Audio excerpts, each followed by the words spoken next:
इस कहानी की शुरुआत में हमें बताया जाता है कि प्राचीन काल से ही सारस बच्चे डिलीवरी करने का काम करते आ रहे हैं। छोटे बच्चों की डिलीवरी करने का काम बहुत ही मुश्किल था और सारसों को बहुत ही मुश्किलों का सामना करना पड़ता था। लेकिन धीरे धीरे सब कुछ बदल गया और अब सारस बच्चों की डिलीवरी करने की जगह लोगों के सामान डिलीवर करते हैं। और इस समय सामान डिलीवर करने की सबसे बड़ी कंपनी का नाम कॉर्नर स्टोर होता है, जिसमें लाखों की संख्या में सारस डिलीवरी एजेंट के रूप में काम करते हैं। इसके बाद हम जूनियर नाम के एक सारस को देखते हैं, जिसने आज सबसे ज्यादा पैकेट डिलीवर करने का रिकॉर्ड बनाया होता है और सभी उसके इस अचीवमेंट पर उसे बधाई दे रहे होते हैं कि तभी उसे बताया जाता है कि हंटर बॉस उसे बुला रहे हैं। ये सुनकर जूनियर हंटर बॉस से मिलने के लिए निकल पड़ता है, लेकिन वो थोड़ा नर्वस भी होता है क्योंकि आज वो corner.com के CEO से मिलने वाला होता है। अब जूनियर हंटर बॉस के ऑफिस में पहुंच जाता है, जहां पर वो देखता है कि हंटर बॉस एक कांच की खिड़की के पास खड़ा होता है जहां से तेज रोशनी आ रही होती है। हंटर बॉस जूनियर से पूछता है कि तुम्हें पता है मैंने अपने ऑफिस में कांच के शीशे क्यों लगवाए। इस पर जूनियर कहता है कि नहीं, उसे बिल्कुल नहीं पता।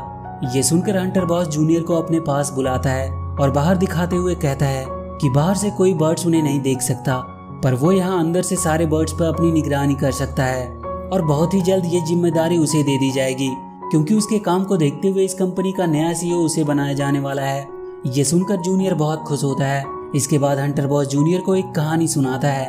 वो बताता है कि कई साल पहले जब सारस बच्चे डिलीवरी का काम किया करते थे तो एक सारस जिसका नाम जैस्पर था, उसे एक छोटी बच्ची इतनी पसंद आई कि वो उसे अपने पास रखने की जिद करने लगा। लेकिन ये उनके नियम के खिलाफ था और इसीलिए उससे उस बच्ची को छीन लिया गया। पर इसी दौरान उस बच्ची का लोकेशन डिस्क नीचे गिरकर टूट गया। जैस्पर तो उस दिन वहां से निकल गया, लेकिन उस बच्ची के लोकेशन डिस्क के टूट जाने की वजह से वो उसे डिलीवर नहीं कर सके और तब से लेकर वो आज तक यहीं रहती है और कुछ ना कुछ बनाती ही रहती है, जिससे इस कंपनी को फायदा कम और नुकसान ज्यादा होता है। और इसीलिए तुम्हें ये काम दिया जाता है कि तुम किसी भी तरह उस बच्ची को कंपनी से बाहर निकालो, क्योंकि अब वो बड़ी हो चुकी है और उसे जल्द से जल्द इंसानों के पास भेजने का कुछ प्रबंध करो। ये सुनकर जूनियर कहता है कि वो चिंता ना करे, वो सब कुछ संभाल लेगा। इसके बाद जूनियर उस लड़की के पास पहुंच जाता है जिसका नाम टुलिप होता है। वो एक ऊंची जगह पर खड़ी होकर अपने उड़ने वाले गैजेट्स का परीक्षण कर रही होती है और जब जूनियर उसे बुलाता है तो वो अपने उड़ने वाले गैजेट्स की मदद से जूनियर के पास आने की कोशिश करती है, लेकिन वो और उसके साथी अपना बैलेंस खो देते हैं और वो इधर उधर उड़ने लगते हैं। ये देखकर जूनियर उन्हें रोकने की कोशिश करता है, लेकिन इसका कोई फायदा नहीं होता है और उसकी वजह से पूरी कंपनी में आग लग जाती है, जिससे कंपनी और भी घाटे में चली जाती है। अब इससे पहले कि जूनियर टुलिप को कंपनी से बाहर निकालता, उसे पता चलता है कि आज टुलिप का बर्थडे है, इसीलिए वो चाहकर भी टुलिप को कंपनी से बाहर नहीं निकाल पाता। लेकिन वो किसी तरह उसे वहाँ की बंद पड़ी बेबी मेकिंग डिपार्टमेंट का हेड बना देता है और वो टुलिप से कहता है कि यहाँ का सबसे पहला रूल है कि वो यहाँ से बाहर नहीं निकल सकती, और ये कहकर वो वहाँ से चला जाता है। अब टुलिप अकेले बेबी फैक्ट्री में रहने से बोर हो जाती है और वो खुद से ही बातें करने लगती है। इसके बाद हम नेड नाम के एक छोटे लड़के को देखते हैं जो अपने घर में अकेले ही खेल रहा होता है क्योंकि उसके पेरेंट अपने काम में ही बिजी रहते हैं और वो उस पर ज्यादा ध्यान नहीं देते हैं, जिसकी वजह से नेड बहुत अकेला फील करता है। और जब वो दूसरे बच्चे को अपने भाई बहनों के साथ खेलता देखता है तो उसे बहुत बुरा लगता है। अब एक दिन जब नेड अपने कमरे में बैठा होता है कि तभी उसे स्ट्रोक कंपनी की पुरानी ऐड दिखाई देती है, जिसमें बताया गया होता है कि अगर आपको एक बेबी की जरूरत है तो उन्हें कांटेक्ट करें। ये देखकर नेड भी स्ट्रोक कंपनी को एक निंजा भाई के लिए लेटर लिखकर सेंड कर देता है। इसके बाद हम टुलिप को देखते हैं जो बेबी फैक्ट्री में अकेले होने की वजह से खुद से ही बातें कर रही होती है कि तभी उसे नेड का लेटर मिलता है, जिसे पाकर टुलिप बहुत खुश होती है। वहीं दूसरी तरफ हम जूनियर को देखते हैं जो हंटर बॉस को बता रहा होता है कि उसने टुलिप के मैटर को सॉल्व कर दिया है। ये सुनकर हंटर बॉस उस पर बहुत खुश होता है कि तभी कंप्यूटर पर बेबी फैक्ट्री से टुलिप की वीडियो आने लगती है। ये देखकर जूनियर किसी तरह कंप्यूटर को ऑफ कर देता है और हंटर बॉस से बहाना बनाकर वो टुलिप की तरफ निकल पड़ता है। इसके बाद वो टुलिप को वहां से निकालने की कोशिश करता है, लेकिन तब तक टुलिप बेबी मेकिंग मशीन को एक्टिवेट कर देती है। ये देखकर जूनियर पूरी तरह से डर जाता है क्योंकि अब बेबी बनाने पर रोक लगा दिया गया होता है। इसके बाद वो किसी तरह उस मशीन को बंद करने में कामयाब हो जाता है, लेकिन अगले ही पल वो देखता है कि उसके सामने एक लिटिल बेबी होती है। अब इससे पहले कि ये बात हंटर बॉस को पता चले और वो जूनियर को कंपनी से निकाल दे, जूनियर किसी भी तरह इस मैटर को सॉल्व करना चाहता है। इसीलिए वो बाकी के बर्ड से बचते हुए टुलिप के साथ उस बेबी को डिलीवर करने के लिए निकल पड़ता है। और जब वो एक चट्टान के पास से गुजरता है तो जैस्पर उन्हें जाते हुए देख लेता है और वो भी उनकी तरफ निकल पड़ता है। वहीं दूसरी तरफ हम नेड को देखते हैं जो अपने भाई के आने के लिए लैंडिंग पैड बना रहा होता है। नेड को ये करता हुआ देखकर उसके डैड उसके पास आते हैं और उसे समझाने की कोशिश करते हैं कि सारसो ने ये काम करना कब का बंद कर दिया है, लेकिन नेड अपने पिता की बातों का ध्यान नहीं देता है। अगले सीन में हम टोडी नाम के एक बर्ड को देखते हैं जिसे जूनियर और टूलिप पे शक होता है कि वो जरूर उससे कोई बात छुपा रहे हैं और इसीलिए वो अपने ड्रोन पर बैठकर उनकी तरफ निकल पड़ता है। टूलिप और जूनियर अपने एरोप्लेन में बैठकर बेबी को डिलीवर करने के लिए जा रहे होते हैं। यहाँ पर टूलिप जूनियर को परेशान कर रही होती है और अब जूनियर टूलिप पर गुस्से में चिल्लाता है तो वो डर कर एरोप्लेन से नीचे गिरने लगती है, लेकिन इससे पहले कि वो नीचे गिरती जूनियर उसे पकड़ लेता है। अब यहाँ पर टूलिप को बेबी की रोने की आवाज आने लगती है। ये देखकर टूलिप जूनियर के मना करने के बावजूद बेबी को बॉक्स से बाहर निकालने की कोशिश करने लगती है और इसी दौरान उनकी प्लेन क्रैश होकर नीचे गिर जाती है, लेकिन वो दोनों किसी तरह बाल बाल बच जाते हैं। तभी उन्हें याद आता है कि बेबी बॉक्स से कोई हलचल नहीं हो रही है। वो जल्दी से उस बॉक्स को खोल कर देखते हैं पर बेबी वहाँ पर सही सलामत होती है। अब क्योंकि इनका प्लेन पूरी तरह से डिस्ट्रॉय हो गया था, इसीलिए जूनियर बेबी को लेकर अकेले ही उसे डिलीवर करने के लिए निकल पड़ता है। लेकिन वहाँ से कुछ ही दूर जाने के बाद कुछ भेड़िए जूनियर पर अटैक कर देते हैं और उसे बंदी बनाकर अपनी गुफा में ले आते हैं। यहाँ पर वो भेड़िए बेबी को खाने ही वाले होते हैं कि बेबी की प्यारी सी मुस्कान देखकर वो उसे पसंद करने लगते हैं और वो बेबी को हमेशा अपने पास रखने के लिए राजी हो जाते हैं। ये सुनकर जूनियर बोलता है कि चलो अब बेबी को उसका ख्याल रखने वाला मिल गया और उनका काम भी खत्म हो गया। लेकिन टूलिप जूनियर की बात से एग्री नहीं करती है और वो बेबी को उसके रियल फैमिली तक पहुंचाना चाहती है। अब टूलिप किसी तरह बहुत मुश्किल से भेड़ियों को चकमा देकर बेबी और जूनियर के साथ वहां से निकल जाती है और भेड़िया इनका पीछा करना शुरू कर देते हैं।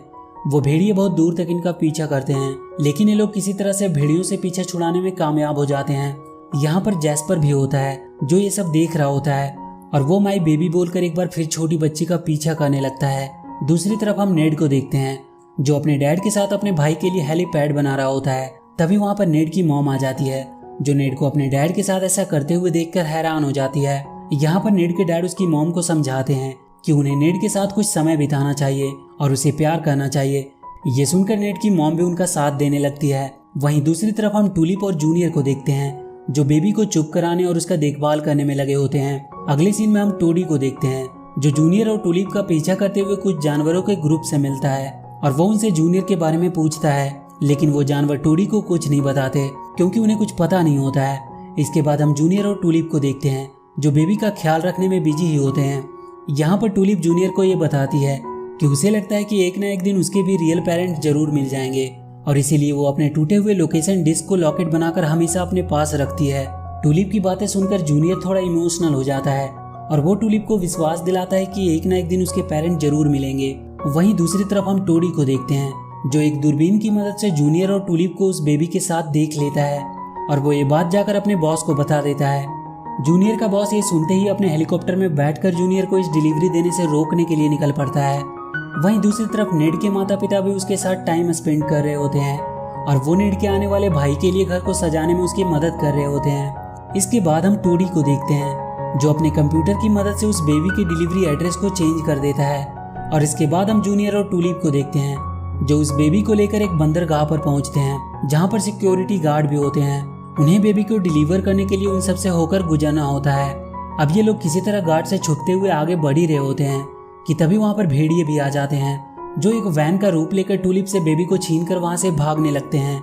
लेकिन किसी तरह टूलिप उस भेड़ियों से बेबी को वापस ले लेती है और जूनियर के साथ वहां से भागने लगती है और भेड़िए उनका पीछा कर रहे होते हैं। अब ये लोग भागते भागते कांच से बने केबिन में आ जाते हैं। अब टूलिप तो यहाँ से निकल जाती है लेकिन जूनियर नहीं निकल पाता है क्योंकि बर्ड्स कांच नहीं देख सकते और तब तक वहां पर भेड़िए भी आ जाते हैं और वो जूनियर पर अटैक कर देते हैं। लेकिन जूनियर भी बहुत मुश्किल से किसी तरह उन कांच को पार करके वहां से निकल जाता है। लेकिन अगले ही पल सारे भेड़िए मिलकर टूलिप और जूनियर को चारों तरफ से घेर लेते हैं। लेकिन इससे पहले कि वो उन्हें कोई नुकसान पहुंचाते वहां पर जैस्पर आ जाता है जो जूनियर और टूलिप को बेबी के साथ उड़ाकर एक सुरक्षित जगह पे ले जाता है। उधर जैस्पर टूलिप को बताता है कि सालों पहले वो जिस बेबी को अपने पास रखना चाहता था वो कोई और नहीं बल्कि टूलिप ही थी, लेकिन ये उनके नियम के खिलाफ था और इसीलिए सभी बर्ड्स ने मिलकर उसका विरोध किया। पर कुछ समय बाद उसे अपनी गलती का एहसास हुआ और वो सालों तक उस टूटे हुए लोकेशन डिस्क की पार्ट को ढूंढता रहा ताकि वो उसे उसके असली घर तक पहुंचा सके। लेकिन तभी टूलिप उसे बताती है कि डिस्क का टूटा हुआ हिस्सा उसके पास है और वो जैस्पर को वो टूटा हुआ हिस्सा देती है और जब जैस्पर उस टूटे हुए हिस्से को उसके सही जगह पर लगाता है तो वो एक्टिवेट हो जाता है, जिसे देखकर टूलिप बहुत खुश होती है क्योंकि अब वो अपने रियल पेरेंट से मिल सकती है। लेकिन इसके साथ ही वो जूनियर से अलग होने पर दुखी भी होती है और इसके बाद जूनियर और बेबी से विदा लेकर जेस्पर के साथ अपने घर की तरफ निकल पड़ती है और कुछ देर के बाद वो अपने घर के पास पहुंच जाती है। पर इस समय वो बहुत नर्वस होती है, लेकिन जेस्पर उसे समझाता है कि ये तुम्हारा ही घर है, तुम्हें घबराने की कोई जरूरत नहीं है, अब जाओ और अपने मॉम डैड से मिलो। वहीं दूसरी तरफ हम जूनियर को देखते हैं जो बेबी को लेकर उसके घर के पास पहुंच जाता है, लेकिन वो गलत जगह पर पहुंच गया होता है क्योंकि टोडी ने बेबी के एड्रेस को चेंज कर दिया था। और यहाँ पर जूनियर को उसका हंटर बॉस मिलता है जो जूनियर से बेबी को छीनकर उसे घर के अंदर कैद कर देता है और बेबी को लेकर वहां से निकल जाता है। अगले सीन में हम नेड के घर को देखते हैं जहाँ पर एक पुलिस इंस्पेक्टर एक नोटिस लेकर आया होता है और वो नेड से कहता है कि अब कभी भी स्ट्रोक्स के एड्रेस पर बेबी डिलीवरी के लिए लेटर मत लिखना क्योंकि उन्होंने सालों पहले ये सर्विस बंद कर दिया है।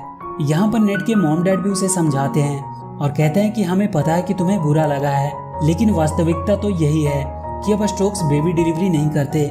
ये सुनकर नेड बहुत दुखी होता है और अपने भाई के लिए सजाए गए डेकोरेशन को डस्टबिन में फेंकने लगता है। अगले सीन में हम टुलिप को देखते हैं जो जूनियर के पास पहुंचती है और वो जूनियर को रस्सियों से आजाद कर देती है और इसके बाद वो जूनियर से पूछती है कि बेबी कहाँ है। इस पर जूनियर बताता है कि उसको हंटर बॉस अपने साथ ले गया।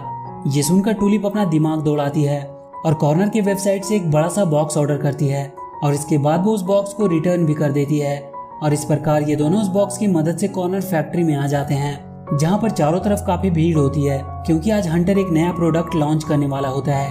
तभी इनकी नजर कुछ पेंगुइन्स पर पड़ती है जो उस बेबी का देखभाल कर रहे होते हैं। इसके बाद ये दोनों एक बॉक्स में बैठकर पेंगुइन तक पहुंच जाते हैं, पर वहां पर पेंगुइन और इन लोगों के बीच में फाइट होना शुरू हो जाती है। पर किसी तरह ये लोग पेंगुइन से बेबी को लेकर वहां से निकल जाते हैं, लेकिन जल्दी हंटर को ये बात पता चल जाता है और इसके बाद सारे बर्ड इन दोनों पर हमला कर देते हैं और वो इन लोगों को चारों तरफ से घेर लेते हैं। यहाँ पर हंटर जूनियर से बेबी को वापस देने को कहता है और बदले में वो जूनियर को कंपनी में वापस रखने और प्रमोशन का ऑफर भी देता है, लेकिन इसका कोई भी फायदा नहीं होता है और जूनियर बेबी बनाने वाली मशीन को एक्टिवेट कर देता है, जिससे देखते ही देखते वो मशीन बेबी बनाना शुरू कर देती है और अगले ही पल उस मशीन में से एक छोटी सी बेबी निकलती है जिसे सब देखते ही रह जाते हैं। इसके बाद उस मशीन से एक एक करके बहुत सारे बेबीज निकलने लगते हैं जिन्हें सभी सारस प्यार भरी नजरों से देख रहे होते हैं, लेकिन हंटर को ये सब बिल्कुल पसंद नहीं आता है और वो सभी सारस को उस मशीन को डिस्ट्रॉय करने का आदेश देता है, लेकिन कोई भी सारस हंटर की बात नहीं मानता। लेकिन तभी टीडो अपनी छोटी सी एरोप्लेन में बैठकर बेबी मशीन को डिस्ट्रॉय करने के लिए आगे बढ़ता है, लेकिन अगले ही पल वो मशीन से टकराकर नीचे गिर जाता है और मशीन उसे उठाकर बाहर फेंक देती है। इस बात पर गुस्सा होकर वो वहां से निकल जाता है और अगले ही पल वो एक बड़े से मशीन में बैठकर बेबी बॉर्न मशीन को डिस्ट्रॉय करने के लिए आता है, लेकिन वो मशीन रिमोट कंट्रोल होती है और उस मशीन का रिमोट छोटी बेबी के पास होता है जिससे वो खेल रहा होता है, जिसके कारण हंटर अपनी जायंट वैन के साथ ही नीचे गिरने लगता है। लेकिन वो नीचे गिरने से पहले जूनियर बेबी और टुलिप को भी नीचे गिरा देता है। ये देखकर सभी सारस बहुत दुखी होते हैं, लेकिन अगले ही पल जूनियर टुलिप और बेबी को लेकर उड़ता हुआ ऊपर आ जाता है, जिसे देखकर सभी बहुत खुश होते हैं। अब यहाँ पर जेस्पर भी आ जाता है जो अपने साथ उन सभी बेबीज का एड्रेस लाया होता है और इसके बाद सभी सारस एक एक करके फिर से शहर में बेबी डिलीवरी का काम शुरू कर देते हैं। वहीं हम जूनियर और टुलिप को देखते हैं जो उस बेबी को उसके रियल फैमिली तक पहुंचा देते हैं और नेड अपने भाई से मिलकर बहुत खुश होता है, पर उस बेबी से बिछड़ने के बाद जूनियर बहुत दुखी होता है और इसके बाद सभी बर्ड मिलकर टुलिप को उसके घर तक छोड़ने जाते हैं। और जब टुलिप अपने घर का दरवाजा खोलती है तो वो देखती है कि उसकी फैमिली में ढेर सारे मेंबर होते हैं जो अगले ही पल टुलिप के गले से लग जाते हैं। ये सब देखकर टुलिप बहुत खुश होती है और इसी हैप्पी एंडिंग के साथ ये मूवी यहीं पर खत्म हो जाती है। तो वीडियो अगर अच्छी लगी हो तो please do like and share the video and please subscribe to my channel and press that bell icon.